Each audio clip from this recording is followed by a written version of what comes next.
Bienvenidos, suscriptores del misterio y el terror. Hoy nos adentramos en un relato que podría ser solo una historia o tal vez, una advertencia. Escucha con atención y no bajes la guardia. Nunca pensé que volvería a escribir sobre esto. He pasado años tratando de olvidar, enterrando cada fragmento de recuerdo bajo capas de racionalidad, cigarrillos baratos y noches en vela frente a una pantalla vacía. Pero anoche recibí algo que me hizo abrir todas esas heridas otra vez. Era un sobre manchado, sin remitente, sellado con una cinta roja casi seca, como si hubiera estado guardado por demasiado tiempo. Dentro, una sola hoja de papel arrugada y escrita con una caligrafía apresurada. Lo reconocí al instante. Era de Miles Upsur. El maldito loco había desaparecido hace casi una década, después de entrar a Mount Massive Asylum, aquel infame hospital psiquiátrico en Colorado donde la corporación Murkoff realizaba experimentos tan crueles que hacían que las teorías conspirativas suenen como cuentos de hadas. El papel crujía al desplegarlo. No decía mucho, pero bastó para hacerme sentir ese frío en la nuca que solo he sentido unas pocas veces en mi vida. Decía, no están muertos. Solo duermen. Volverán por ti, por todos nosotros. Ellos quieren el mundo, yo soy la puerta. No vengas, Elías. No cometas el mismo error que yo. Pero ya era demasiado tarde. Todo en mi cuerpo me gritaba que quemara esa carta y siguiera con mi miserable vida. Pero algo en la tinta, en el tono delirante y sin embargo casi lúcido, me perforó la razón. Miles y yo nos conocíamos desde la universidad. Habíamos cubierto historias en barrios en guerra, mafias fronterizas, incluso cultos. Él no era fácil de quebrar. Si escribía algo así, era porque lo que había visto en Mount Massive había roto algo dentro de él. Algo irremediable. Así que sí, volví a desempolvar mi vieja cámara de visión nocturna, compré unas cuantas baterías más de las necesarias, y llené mi mochila con café, agua y una pistola que apenas sabía usar. A la mañana siguiente, estaba conduciendo hacia las montañas. El camino hacia Mount Massive estaba más abandonado que nunca. No había señales. No había aves. Solo una carretera olvidada por el tiempo, envuelta por árboles tan densos que el sol apenas se colaba entre sus ramas. Mi teléfono murió a las pocas horas, sin razón aparente. La radio solo escupía estática. Era como si algo en el aire devorara toda la electricidad. Y lo peor es que eso no me hizo dar la vuelta. Al contrario, me hizo acelerar. Cuando vi la silueta del asilo entre la niebla, supe que había cometido el peor error de mi vida. El edificio aún estaba en pie, aunque parecía más un cadáver de concreto que una estructura funcional. Las ventanas estaban rotas, cubiertas por tablones mal puestos y alambres oxidados. La verja principal estaba abierta de par en par, como si alguien, o algo, me estuviera invitando a pasar. Caminé despacio, cada paso acompañado del crujido de la grava bajo mis botas. El aire olía a humedad, a óxido, y a algo más, como sangre seca. Entré por la puerta principal rota, cámara en mano. La visión nocturna iluminó el vestíbulo. Paredes descascaradas, muebles volcados, manchas marrones en el suelo que no quería identificar. Pero lo que más me perturbó fue el silencio. No un silencio común. Era un vacío, un hueco en el sonido, como si el edificio estuviera conteniendo la respiración. Solo se oía mi corazón retumbando en mis oídos. Entonces lo vi. Una figura. Alta. Demasiado alta. De pie al final del pasillo, inmóvil. No podía ver su rostro, solo un brillo tenue, blanco, en donde deberían estar los ojos. No sabía si era una alucinación o si realmente había algo ahí. Apunté con la cámara, y se desvaneció. No corrió. No se escondió. Simplemente dejó de estar. Como si nunca hubiese existido. Debí haberme ido. Lo sé. Pero en ese momento, algo dentro de mí cambió. Ya no era curiosidad. Era necesidad. Una fuerza que me empujaba, que me arrastraba más allá del miedo. Sabía que no iba a salir de ahí con vida, pero una parte de mí empezó a preguntarse si acaso alguna vez lo haría. Los pasillos de Mount Massive no son como los de ningún otro edificio abandonado. No es solo el deterioro físico, el moho trepando las paredes, las manchas que sabías que eran sangre. Era el aire. Pesado, cargado. Como si cada molécula estuviera saturada de los gritos que alguna vez resonaron ahí dentro. Sentía que estaba respirando los ecos del dolor de cientos de pacientes o prisioneros, porque no puedo llamarlos de otra forma. Avancé con la cámara encendida, la pantalla parpadeando entre verde y blanco por el modo de visión nocturna.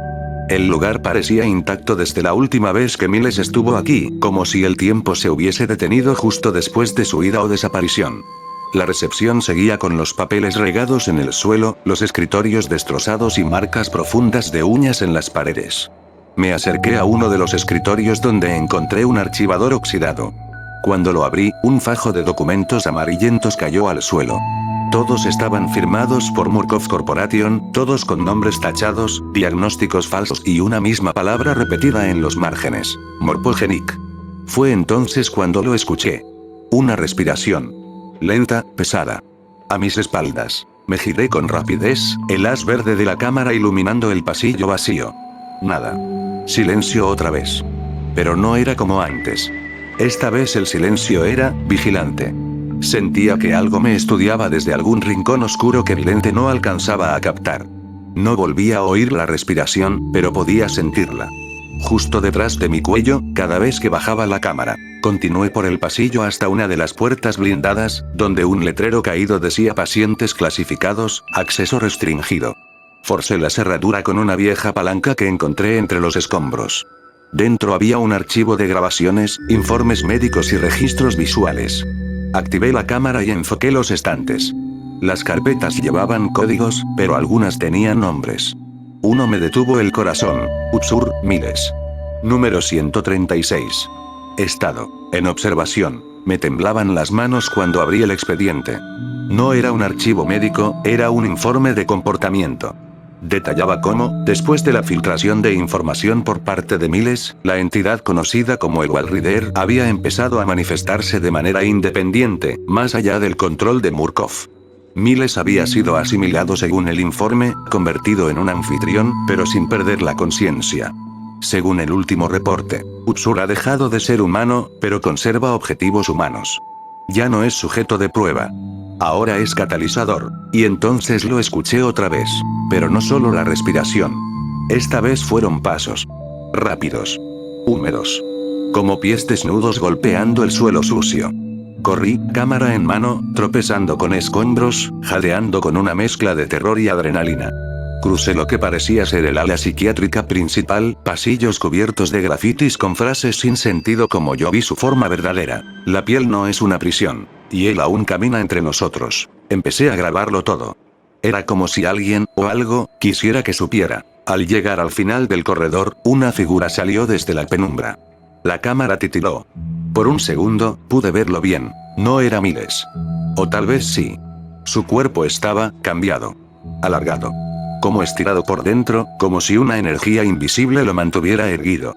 Sus ojos brillaban con una intensidad antinatural, y su piel estaba agrietada, como si algo tratara de romperla desde adentro. Él me miró. No habló. Solo se quedó ahí, mirándome, reconociéndome. Y entonces lo susurró. Elías, no tenías que venir. Ya es tarde. Después, todo se oscureció. Desperté horas después, o tal vez días, no estoy seguro, tirado en el suelo, con la cámara rota a mi lado. No había señales de Miles. Ni del Walrider. Solo el expediente, aún en mi mochila, como una burla cruel a lo que había vivido. Pero lo peor aún estaba por venir. Desde que salí de Mount Massive, nada volvió a ser igual. Mi reflejo en el espejo no parpadea al mismo tiempo que yo. Mis sueños son fragmentos de cámaras de seguridad, como si viera el mundo a través de un lente ajeno. Hay voces. No fuertes, no gritando, pero constantes, susurrando como viento detrás de las paredes. No tengo pruebas de lo que viví. La cámara se rompió. El expediente desapareció. Nadie recuerda haberme enviado la carta de Miles, y según los registros oficiales, él murió en 2013 junto con todo el personal del asilo. Pero yo sé la verdad. Él no murió. Él se convirtió. Lo entendí esa última noche. Cuando lo vi, cuando sus ojos se clavaron en los míos. Él no trataba de asustarme. Me estaba advirtiendo. Me estaba diciendo que ahora era mi turno. Que el Walrider no solo necesitaba un huésped, sino un heraldo. Alguien que llevara su historia afuera, que hiciera que otros miraran. Que otros entraran. Que otros se convirtieran. Y ahora entiendo la última línea del informe que leí en esa sala. La infección no es biológica. Es narrativa.